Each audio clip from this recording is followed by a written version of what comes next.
This is Rick Prokop, and welcome to Piano Power Lessons. Today we're going to look at the third piece in the John Thompson book, and it's called Runaway River. But before we discuss it, let me play it for you. 1, 2, 3.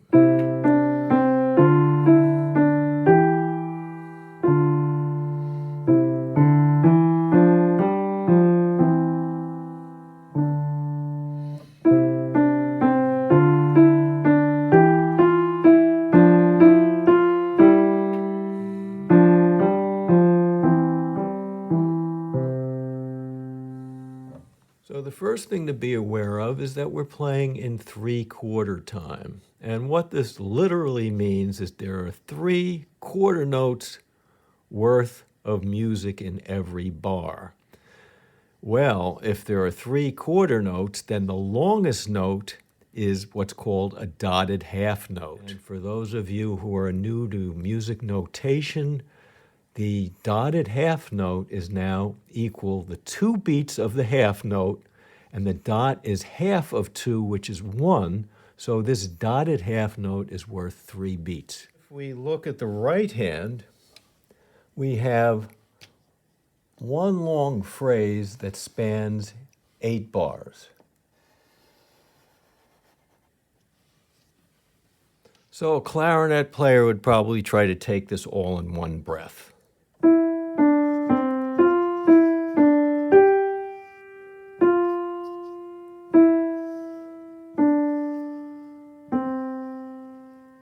And then here's where you would breathe and begin a new phrase. And underneath that, the left hand has 2 shorter 4-bar phrases. So we have this phrase,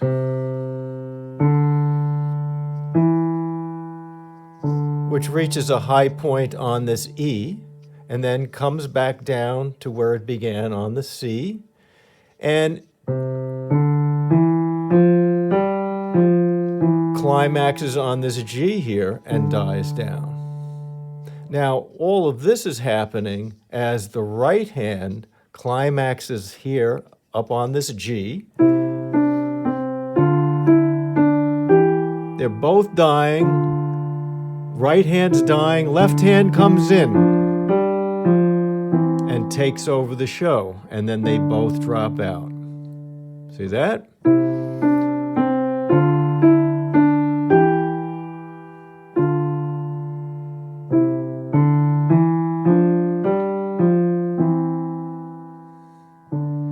And what I had to do at this point is switch my focus and listen entirely to the left hand here and make something out of this little line as this was now in the background and dying out.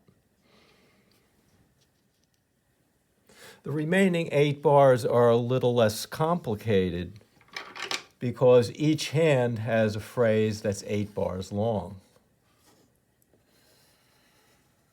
Right hand has this.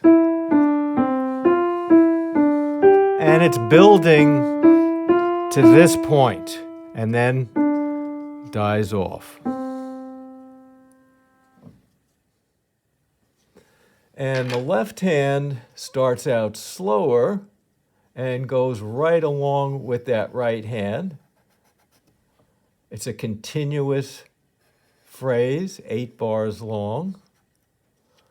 So we have this. And the high point is here.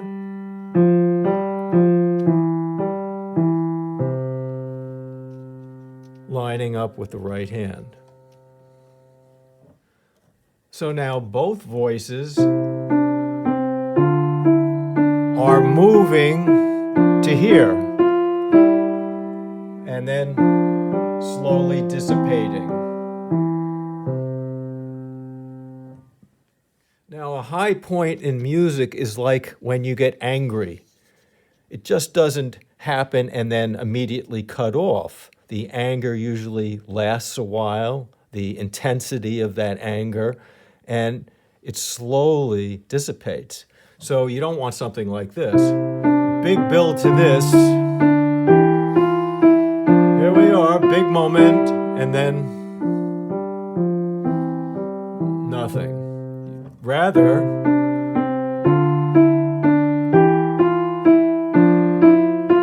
keep that intensity up and let it dissolve away more naturally. Well, now that we have an overview of the piece, let's take a look at how to play the right hand. Well, just like in the previous two pieces, I'm going to have you bouncing on each note with your wrist.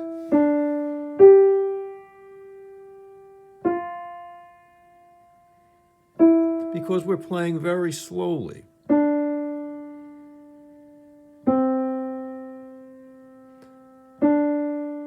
And I also want you to develop an awareness of each individual finger as they play, almost as if they're a single entity unto themselves, okay?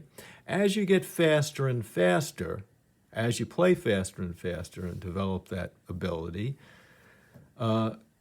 different things happen with your hands. Notes are grouped together like this. And we're no longer bouncing on every note.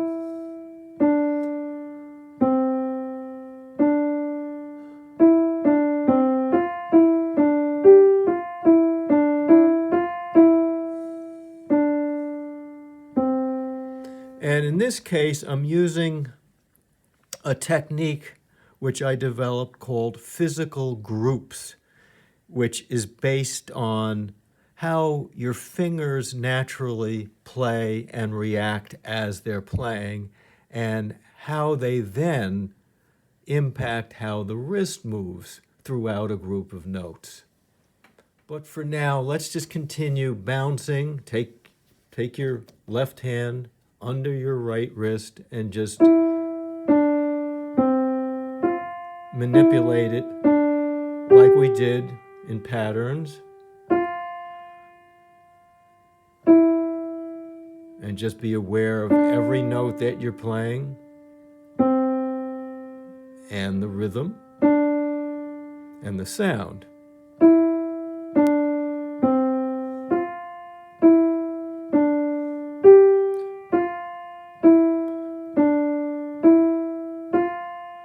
So I want to develop your fingers to where each finger can easily play and generate the same amount of sound as the finger next to it, for example. And this is the way to proceed. So let's just practice E, D, and C. So drop, drop, drop. Drop that wrist, and you'll start seeing the finger, see that finger, how it snaps? How the finger begins to move because we're dropping the wrist and the fingers start flapping as a result, and that's the action you want to get. That's the action you want to develop.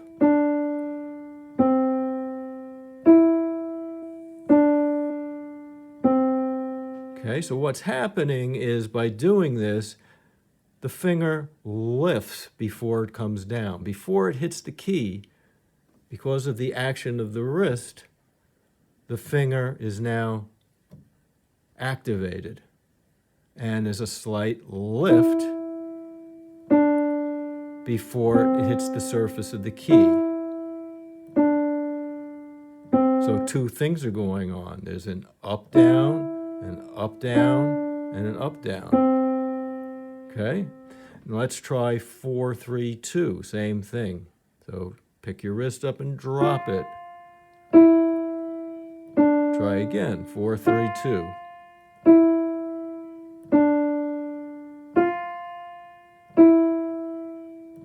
All right, now we have these dotted half notes. So play the pinky, bounce 3 times, do it again. After a while, you'll see the finger trying to move up before it hits the surface of the key, see? That's what you want. And now try your 4th finger. Same thing again. Again. and then your third finger on E. That's it. And your wrist is always loose, and now your index finger on D. Okay, well, let's see the whole thing now. 1, 2, 3.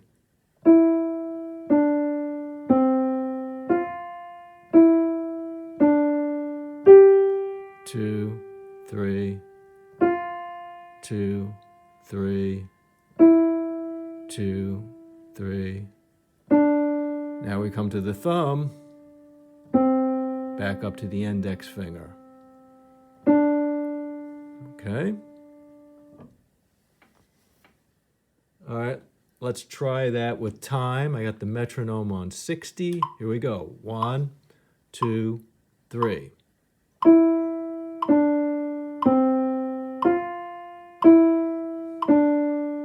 I'm not forcing the sound, just letting my wrist drop.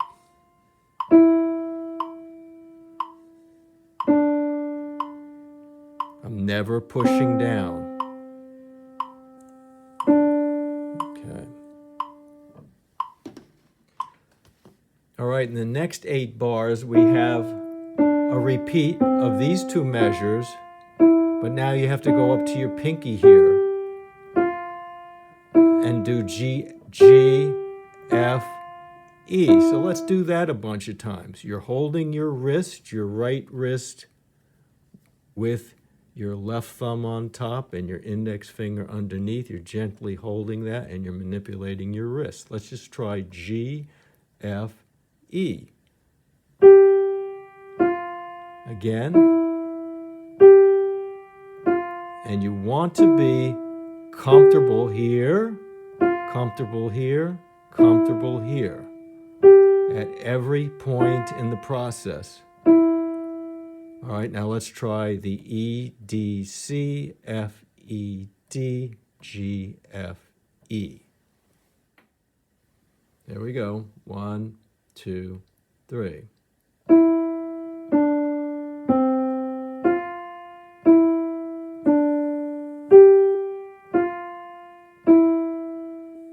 Okay.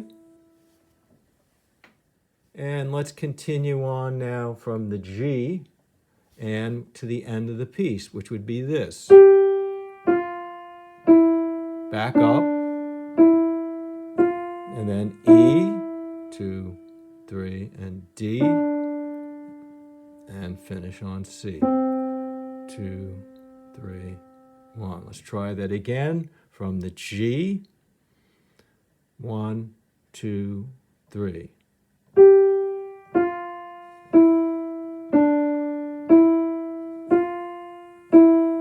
2, 3, 2, 3, 2, 3, off. All right, let's do the last 8 bars of the song, or the last half of the song, starting on E. All right, 1, 2, 3.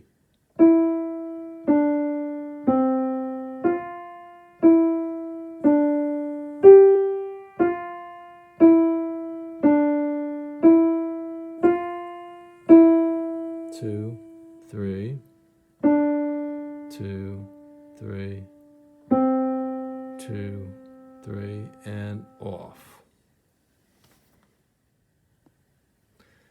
All right, let's try it with the metronome on at 60. Here we go, starting on this E. 1, 2, 3.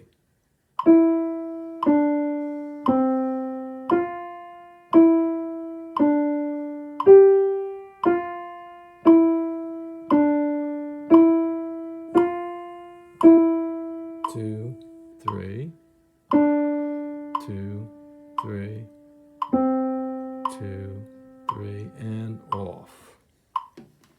All right, let's piece the whole thing together from the beginning to the end. Metronome's on 60. Here we go. 1, 2, 3.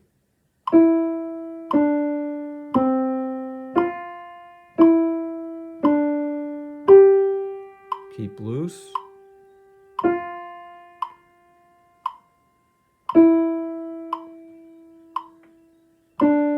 your thumb,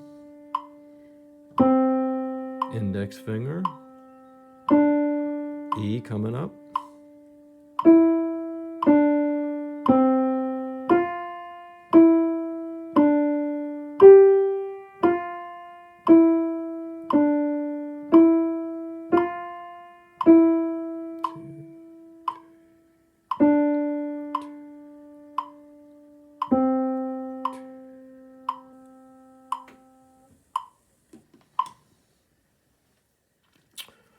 All right, there's one last thing I'd like to do, and that's to read the notes together. So let's start on E, and we'll go straight through. And then if you have a problem doing this, just repeat the video over and over again until you can do it easily. All right, so let's start with E. Here we go.